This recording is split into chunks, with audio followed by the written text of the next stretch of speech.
this is Ree here. Thank you so much for joining me. I really appreciate everyone. Thank you so much for liking and subscribing. It really helps me a lot.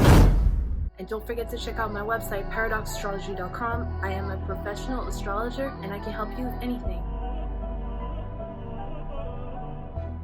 And right now, I just started my Patreon. So if you subscribe to my Patreon, I have occult knowledge that I don't put on YouTube. And you'll also be supporting this channel. So thank you. All right, let's get into this video. Let's talk about the new moon, which is going to be happening on February 20th. And let's talk about what it means for you and the world. So what happens with the new moon is this is going to be the energy for the next 30 days. This is going to be in the Nakshatra Shatabhisha. And this Nakshatra is in Aquarius.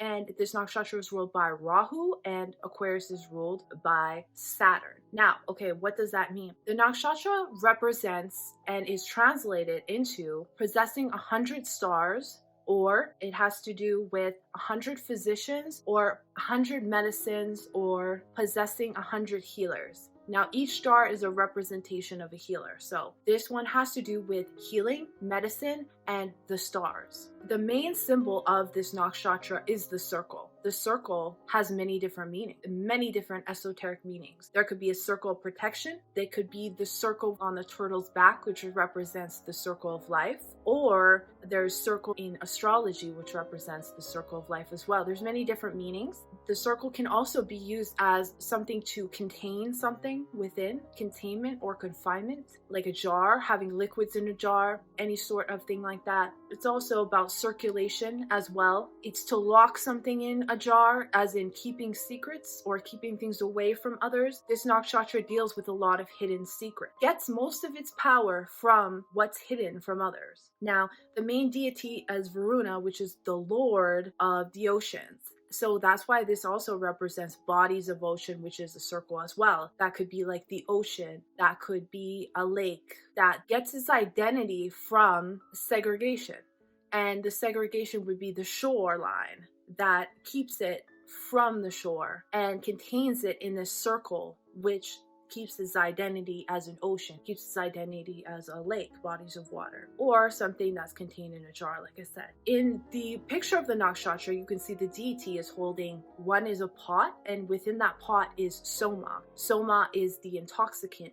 It also is holding medicinal herbs, which represents healing. So it's healing on all levels, the physical, the mental, and the spiritual. Now, it loves hiding thoughts and motives from others and anything else. That's where it gets its power from. Shatabhisha also is a representation of electricity because it's ruled by Rahu, and electronic media. All types of electronic media. Nowadays, the electronic media is used to conceal information, contain it, lock it in, and to dumb down the population by concealing information. This nakshatra is also very mystical, contemplative.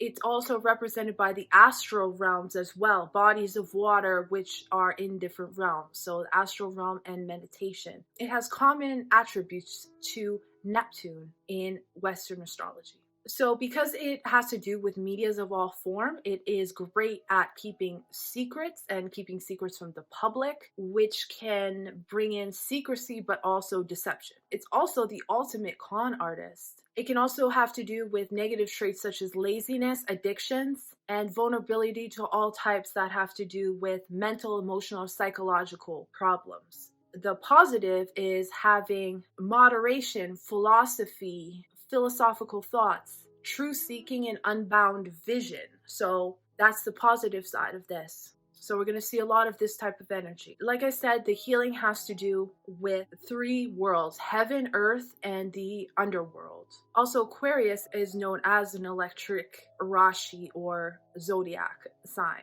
So it's also fast-moving electricity. It can also be butcher-like harsh activities. So ranging from advanced medical treatment or things that have to do with complicated diseases or killing and hunting, things that need surgery, that need to be, like for lack of a better word, butchered out of you, or that's what this represents. The thing with this is Saturn being in Aquarius right now is aspecting Rahu.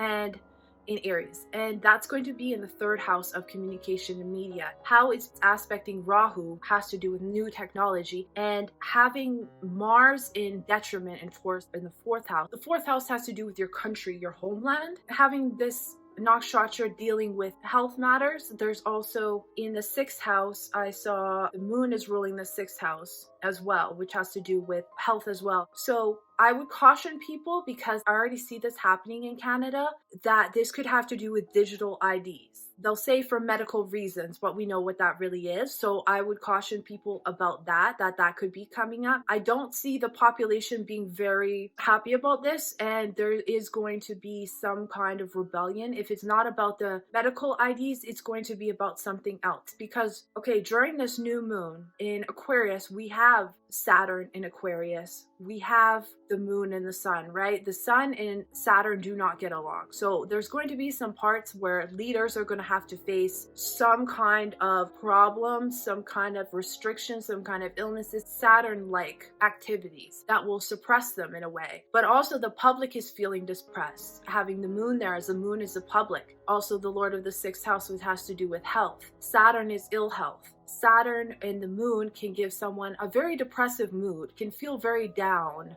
on themselves. They could feel very pessimistic. And so if you feel this way, just a little caution, that's normal. Saturn is also the Lord of the 12th house. And when you have the Lord of the 12th house in the 1st house, that can cause a lot of depression. It can cause loss as well. So I think this really has to do a lot with the medical community, new technology that comes out, and humanity, because this is a brand new technology in Aries, and humanity, whether this is a good idea or not.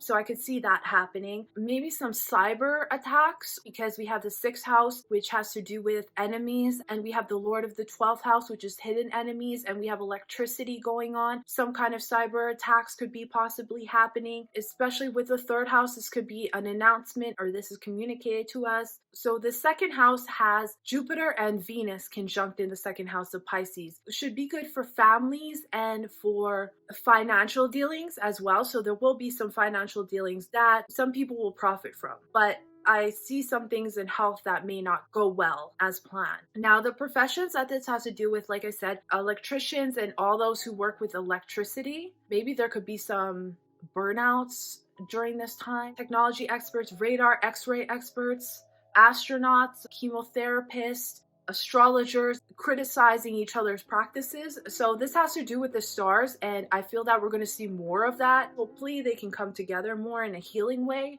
That would be a positive way of using this energy instead. Space research, pilots, so pilots, the stars, how we've been seeing a lot of things happening in the sky, looking at the sky, maybe the fake alien thing is going to come back, balloons in the sky, things being shot down. We're going to hear a lot more about that happening. Radio operators, martial arts instructors, martial artists, so rockets, anything to do space, SpaceX, things like that. Yeah, definitely we'll hear about that. The film, TV industry. Remember, this nakshatra is always the one that usually is a puppet master to Dhanishta. And Dhanishta is the most famous people in the world, the most beautiful people in the world, and the most famous. Movie stars, trendsetters, photographers, science fiction writers, enthusiasts, nuclear physicians in general, those working in drug and pharmaceutical industries, physicians and surgeons, herbalists. Like, what we have to be careful of, Rahu actually is chemicals and Saturn is sickness. After the leak in Ohio, there's chemicals that leaked. There was a massive disaster. That is not going to go away anytime soon. And I actually predicted that in my Saturn in Aquarius video. I actually predicted that there could be some kind of huge spill with chemicals. That was correct, because that's what happened last time. There's going to be more of that, and that could be oil. Nuclear physicists, herbalists, anything to do with alcohol, drugs. There could be a loss of people from alcohol and drugs during this time. Anything to do with waste removal, maybe cleaning up waste that has to be done. Recycling industry, pimps, prostitutes, some things out in the news about that. Petroleum, more about gas versus electric cars. Detectives, yoga, gurus, instructors and gurus, we'll hear about that. Also, the places that we'll see this is kind of in studio environments, offshore drilling stations. There could be some problems with those. Space stations, airports, observatories, planetariums, physics and chemistry labs, bars and nightclubs. Watch out for airplanes. Just watch out for flights during this time till October because of Saturn aspecting Rahu, and I don't know, I just had to say that for some reason. I said in my last video, but I feel that's very important. This could have to do with hospitals, nuclear waste dumps, like I said, so cleaning up things, water treatment plants and reservoirs. There could be some problems with that, having Rahu, chemicals in the water, chemicals or gas leaking and chemicals leaking into the water, film about space, film, TV. So it's good for signing contracts, it's good for deals and contracts, land and housing deals. It's going to be good for that. Education, learning activities, travel, acquiring new vehicles. The only thing I would say about when it comes to vehicles and housing, it's going to depend on your chart. Looking at the moon in general, it's not that good because we have Mars in the 4th house, and the 4th house is land and vehicles, like homes and vehicles, and it's in detriment. But for the world, that means that certain countries might have problems. But in your chart, if that's not your 4th house and you have a good 4th house, then this could be good for you. If your 4th house is Aries or if it's Scorpio, this isn't a good time. Okay, so media events, technological activities, and seasides. Things about the sea, the ocean. So there could be spills in the sea and the ocean. There could be things like that. There's an indication of loss that could happen. So through the lower aspect, Rahu indicates consumption and manufacturing of alcohol and toxins, like I said, and drugs. And Rahu is dealing with poisonous chemicals, like I said, substances. Rahu can open up the deeper levels of your subconscious, right? Rahu is always with Ketu. So it indicates that you can actually open up your Kundalini energy. So anyone who's been practicing any kind of meditation or spiritual practices, you may find some kind of aha moment. Or say if you were someone looking for some alternative treatments, this would be a great time that you could find it during this moon, depending on your chart. It's also electrical forces in the heavenly realm. So you could see a lot of electricity and things happening in the skies. For example, energy in the skies, and people will say that's a UFO or something. Project Blue Beam. This also represents crop circles. So with everything going on, I wouldn't be surprised if now crop circles start popping up and they start saying it's aliens. There are beings in different dimensions, but they don't travel in UFOs, is what I'm saying. I'm not saying that there isn't other beings. There definitely is tons of other beings, but they don't travel like that. Your government is lying to you. So when the moon is in this nakshatra, there could be harsh and cruel speech. So you might encounter some people with that. There may be some people in the media who have this kind of speech once the moon is in there. They always want to conquer their enemies, but they suffer because much grief and isolation because they're doing so. We could hear about some people in isolation and hospitals and things like that. So this could actually make some people act without thinking. So make sure you really think before you act. Also, having Mars in the 4th house in detriment is not good for the war. It's not good for any warlike activities. So I would caution on that just with how the world has been lately. Anything in this nakshatra represents a 0 point, right? So say for example, if you have a planet in here and that planet is the lord of your 10th house, okay?